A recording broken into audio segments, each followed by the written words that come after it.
হানাফি মাযহাব অনুসরণ করবেন আর বলবেন ইমাম আবু হানিফা এটা বলেছে, অথচ তার কিতাবে এটা লেখাই নাই, তাহলে কি ইমাম আবু হানিফাকে অপবাদ দেওয়া হলো না?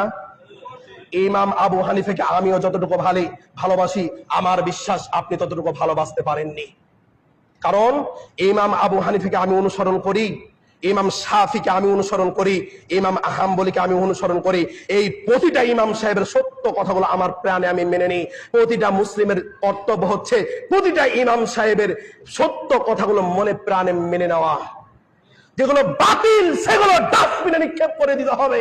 ইমাম আবু হানিফা বলছেন, আমার কথার উপরে যদি মুহাম্মদ সাল্লাল্লাহু আলাইহি সাল্লামের কথা চলে আসে, আমার কথাকে তোমরা দেওয়ালে ছড়ে মারো, আমার কথাকে তোমাকে মানতে হবে না। কে বলছেন?